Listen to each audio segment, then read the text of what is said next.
الحمد لله والصلاة والسلام على سيدنا محمد وعلى آله وأصحابه أجمعين.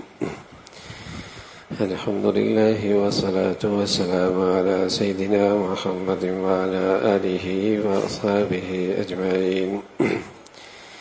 أما بعد فأعوذ بالله من الشيطان الرجيم. بسم الله الرحمن الرحيم.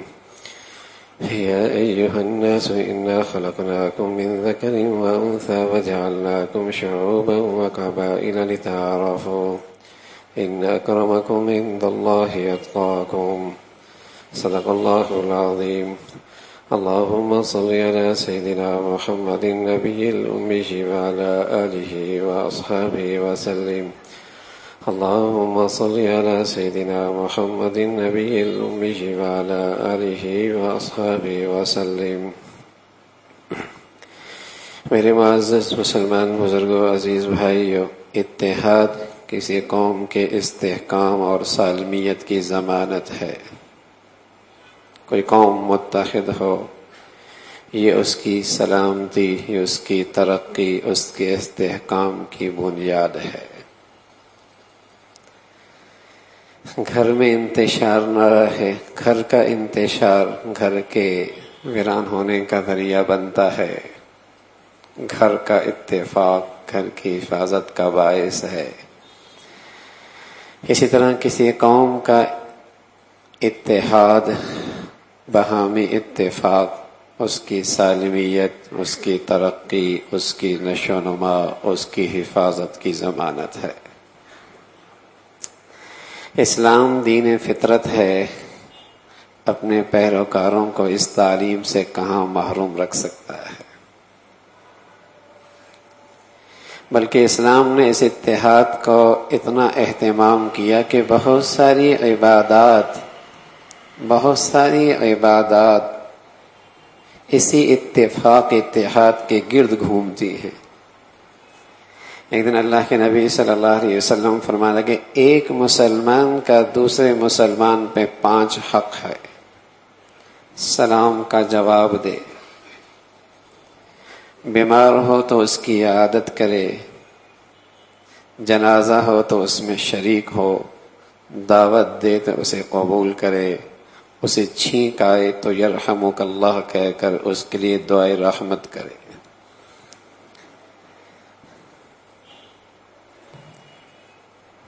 اسلام دین فطرت ہے، اس نے اس اتحاد کو اتنا فروغ دیا اپنے پیروکاروں میں، اپنی روحانی اولاد میں، کہ اپنی بہت ساری عبادات کا تسلسل اسی کے گرد گھومتا ہے کہ یہ اتحاد پروان چڑھے، اسی سے اس کی سالمیت ہے، اسی سے اس کا تحفظ ہے، اسی سے اس کی ترقی ہے، اسی سے اس قوم کا استحکام ہے۔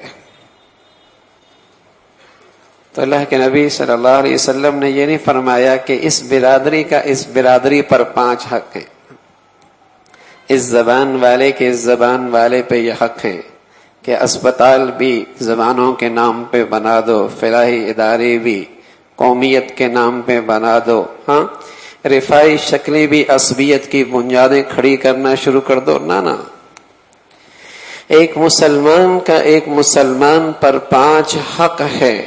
مسلمان مشرق کا ہے۔ اللہ کے نبی صلی اللہ علیہ وسلم نے حجۃ الوداع کے موقع پہ یہ عصبیت کے جتنے خوشنما بت تھے اسے ایک یہ کہہ کر سب کو پاش کر دیا، اور اخوت اور اتحاد کے راستے میں بننے والی اس دیوار کو ٹکڑوں میں جسے کہیں کہ راستے سے ہٹا دیا، کہ کسی عربی کو اجمی پر، کسی اجمی کو عربی پر، کسی کالے کو گورے پر، کسی گورے کو کالے پر کوئی فضیلت حاصل نہیں۔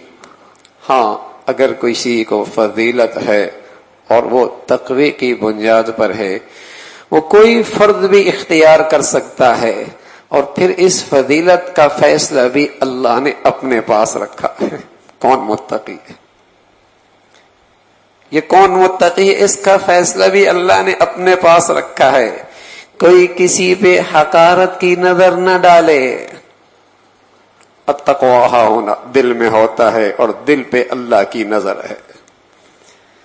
اس کا فیصلہ بھی اللہ نے اپنے پہ رکھا ہے تاکہ اس قوم میں، امت مسلمہ میں، جس کا کلمہ بھی ایک ہے، جس کا رسول بھی ایک ہے، جس کی شریعت بھی ایک ہے، یہ سب ایک صف میں اخوت اسلام کے رشتے میں جڑی ہوئی ہوں. یہی اس کا استحکام ہے، یہی اس کی سالمیت ہے، یہی اس کی ترقی ہے، یہی اس کا نشو و نما ہے. یہاں کالے گورے کو، امیر غریب کو، نچلی ذات اونچلی ذات کی نفرت کی ساری دیواروں کی کوئی گنجائش کوئی نہیں. یہاں غلام اور آقا بھی برابر ہیں. تقویٰ غلام بھی اختیار کر سکتا ہے اور اس کا فیصلہ بھی اللہ کے پاس ہے.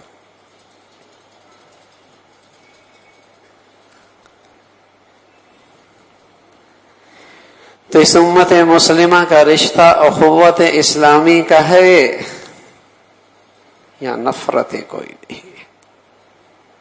اسلام کی بہت ساری عبادات اسی اخوت کو، اسی اسلامی رشتے کو پروان چڑھانے کے لیے ہیں. ایک دن اللہ کے نبی صلی اللہ علیہ وسلم فرمانے لگے لا تدخل الجنہ، تمہیں جنت میں کوئی نہیں لے کے جا سکتا، جنت میں نہیں جا سکتے جب تک کہ تم آپس میں باہمی محبت نہ کرو. آپس کی محبت کی ہوئی نہیں، بلکہ فرمایا کہ تم جنت میں نہیں جا سکتے جب تک کہ تم ایمان والے نہ ہو، اور تم صحیح ایمان والے ہو نہیں سکتے جب تک کہ تم آپس کی محبت نہ کرو. اور پھر اللہ کے نبی صلی اللہ علیہ وسلم فرمانے لگے تمہیں بتاؤں تم آپس میں محبت کو کیسے باقی رکھ سکتے ہو؟ سلام کو پھیلاؤ، سلام کو پھیلاؤ. اور اللہ کے نبی صلی اللہ علیہ وسلم نے بشارت دی کہ جو سلام میں پہل کرے گا وہ 30 نیکیوں کا حقدار ہوگا. جو سلام میں پہل کرے گا، برادری نہیں، قوم برادری نہیں، زبان نہیں، رشتہ نہیں، اسلام کی بنیاد پر سلام میں پہل کر رہا ہے، مسلمان ہے. یہی مسلمانوں کا استحکام، مسلمانوں کی سالمیت، مسلمانوں کی ترقی، مسلمانوں کی حفاظت کی بنیاد ہے. اسلامی اخوت، اسلامی بھائی چارہ. انما المؤمنون اخوہ، انما المؤمنون اخوہ. کیا خوبصورت تعلیم ہے جسے نفرتوں کی ساری دیواریں گر جاتی. رنگ، نسل، علاقہ، برادری، قوم، ملک، سرحدیں کچھ نہیں. اخوت اسلامی، میرا مسلمان بھائی. اور مسلمانوں کو جو زیر کرنا چاہتے ہیں، شکست دینا چاہتے ہیں، رسوا کرنا چاہتے ہیں، وہ بھی اس بات کو اچھی طریقے سے جانتے ہیں کہ ان کی قوت اور طاقت کی بنیاد ایمانی اسلامی رشتہ ہے. اسے کمزور کر ڈالو، اسے فرقوں میں، اسے گروہوں میں، اسے جماعتوں کی عصبیت میں، اسے لسانیت میں، اسے وطنیت میں ایسا تقسیم کر دو کہ یہ ایک دوسرے سے باہمی دشمنوں کے دستے گریبان ہو.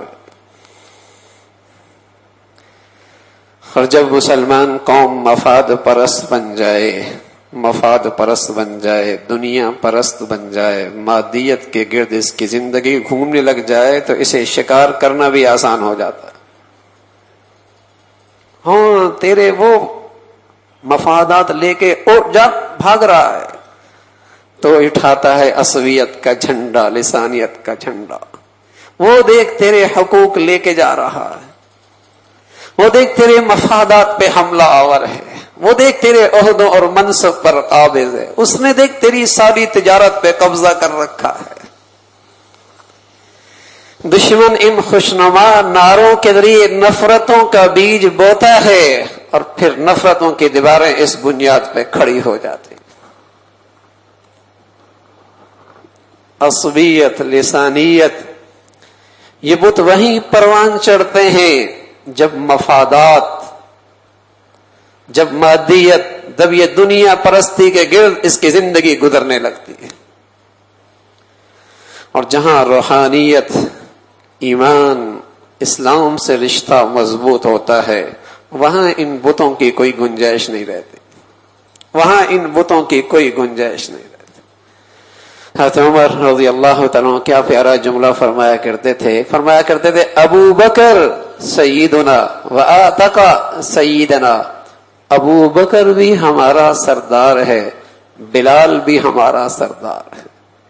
ابو بکر سیدنا، ابو بکر بھی ہمارا سردار، و آتق سیدنا، ابو بکر نے ہمارے سردار کو آزاد کیا۔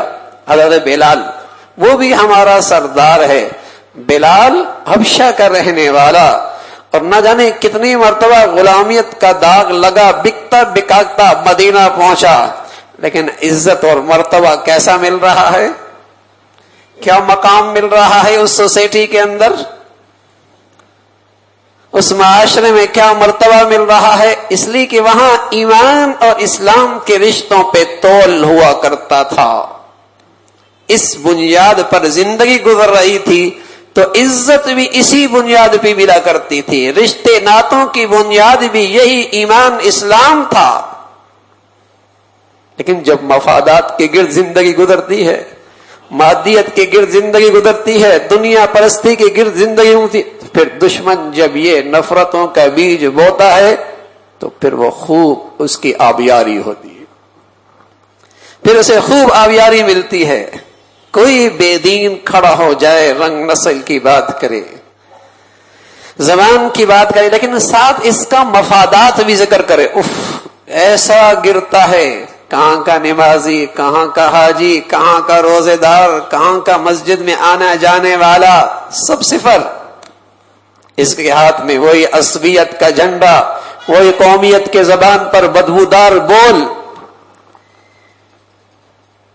اللہ کے نبی صلی اللہ علیہ وسلم نے ایک مرتبہ اپنے گرد کے ماحول میں عصبیت کا ایک بول سنا تو اللہ کے نبی صلی اللہ علیہ وسلم فرمایا، یہ بدبودار بول ہے، اس کا تعلق میری امت سے کوئی نہیں، یہ دائرہ اسلام سے نکل جاتا۔ ایسا سخت جملہ کہا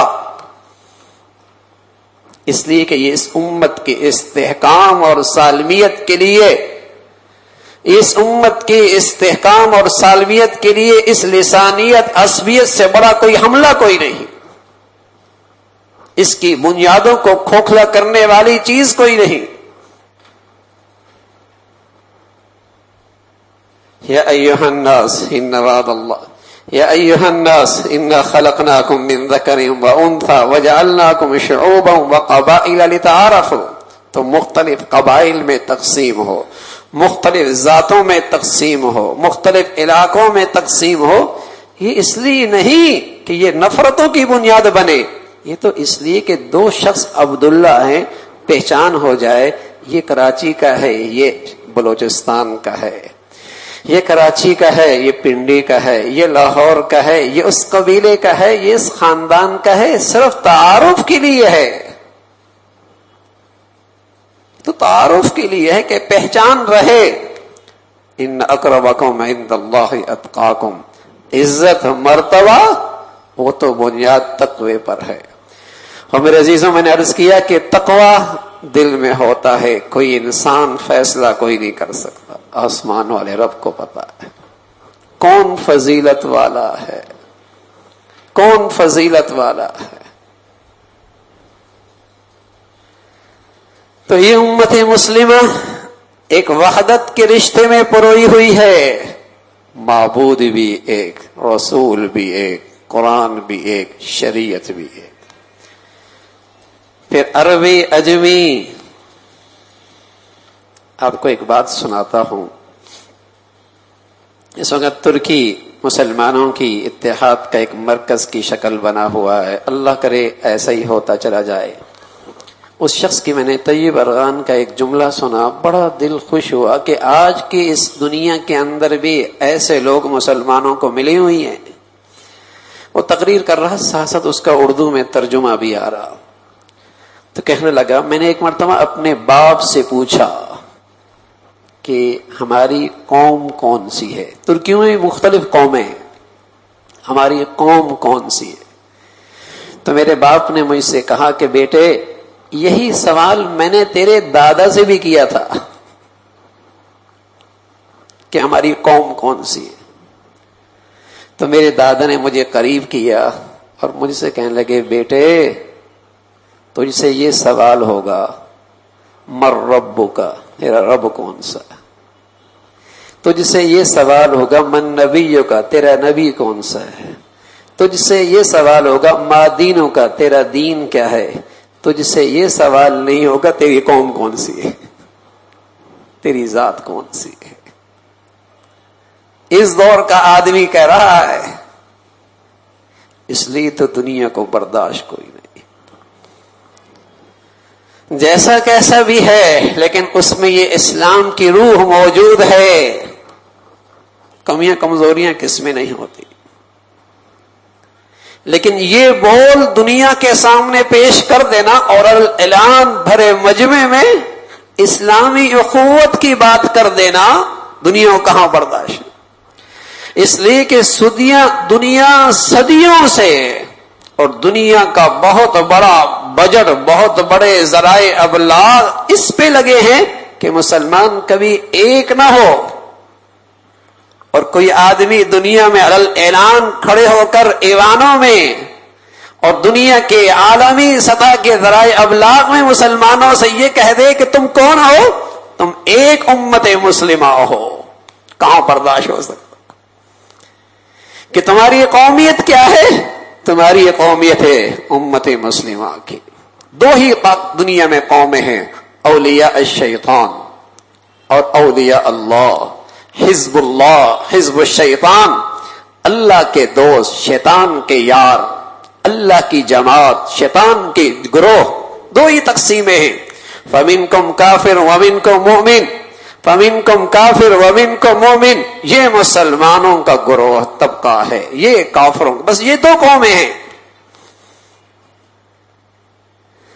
تو مسلمانوں کی بنیاد اس ایمان اسلام پر کھڑی ہوتی ہے، یہی مسلمانوں کا تحفظ، ضمانت، استحکام، سالمیت ہے۔ میں عرض کر رہا ہوں مسلمانوں سے زیادہ اس بات کو دشمن سمجھتا، خوب جانتا ہے کس کس انداز سے اس نے مسلمانوں میں نفرتوں کے بیج بوئے ہیں، اور اسے وہ آدمی، وہ شخص پسند نہیں جو پھر مسلمانوں میں اسلامی ایمانی اخوت کی بات کرے، وہ برداشت نہیں۔ اس لیے کہ صدیوں کی محنت اسے صفر ہوتی نظر آتی ہے، برباد ہوتی نظر آتی ہے، صدیوں کے محنت، اور نئی سرے سے مسلمانوں میں جب ایمانی اخوت بیدار ہو، پھر باطل کا نظام اور باطل کی زندگی اس کو کہاں ٹھکانہ مل سکتا ہے؟ انما المؤمنون اخوہ۔ تو اسلام نے اپنی بہت ساری تعلیمات کا ذکر ہی اسی اخوت کو پروان چڑھانے کے لیے کیا ہے۔ اللہ کے نبی صلی اللہ علیہ وسلم فرمانے لگے اللہ کی رحمت کا وہ شخص بہت مستحق ہے، اللہ کی رحمت کا وہ شخص بہت مستحق ہے جو مسلمان کو سلام میں پہل کرتا، السلام علیکم، تجھ پہ سلامتی ہو، اس بات کا اعلان ہے تیرا میرا اسلام کا رشتہ ہے اور میں تیرے لیے سلامتی چاہتا ہوں۔ سامنے سے پیغام آتا ہے وعلیکم السلام، میں بھی تیرے لیے سلامتی چاہتا ہوں، میں بھی تیرے لیے سلامتی چاہتا ہوں، میرا رشتہ بھی تیری برادری سے ہے، میرا رشتہ بھی تیری برادری سے ہے، السلام علیکم۔ تو یہ اسلامی اخوت کو پروان چڑھانے کے لیے اللہ کے نبی صلی اللہ علیہ وسلم کی تعلیمات ہیں۔ تو میرے عزیزو، اس اسلامی اخوت کی روح وہی ایمانی اسلامی زندگی ہے، جتنی وہ پروان چڑھے گی یہ اسلامی رشتہ اور اسلامی اتفاق و اتحاد بھی پروان چڑھے گا، اور اسی کے نتیجے میں مسلمانوں کو استحکام بھی ملے گا، تحفظ بھی ملے گا، ترقی بھی ملے گی، اور یہی اس کے سارے دنیا کے حقوق کا تحفظ کی ضمانت بھی ہے۔ باہمی اتفاق و اتحاد۔ تو میرے طرز عمل سے میری زندگی کے کسی طرز عمل سے، کسی انداز سے ایسا نہ ہو اس اسلامی اتحاد میں کوئی رکھنا پڑے یا کہیں نفرتوں کے بیج بونے والوں کا ساتھ دیوں۔ اللہ رب العزت نے اعلان فرمایا ہے وَلَا تَرْكَنُوا إِلَى الَّذِينَ ظَلَمُوا فَتَمَسَّكُمُ النَّارُ، ان ظالموں کا ساتھ نہ دینا، ذرہ برابر بھی ان کی طرف مائل نہ ہونا، ورنہ جیسے ظالموں کا مقدر جہنم کی آگ ہے تو بھی اسی کا مستحق ہو جائے۔ عصبیت لسانیت جو مسلمانوں میں نفرتوں کا بیج بول رہے، عصبیت کی دیواری کھڑی کر رہے، ان کا ساتھ نہ دینا ان ظالموں کا، یہ ظلم ہے۔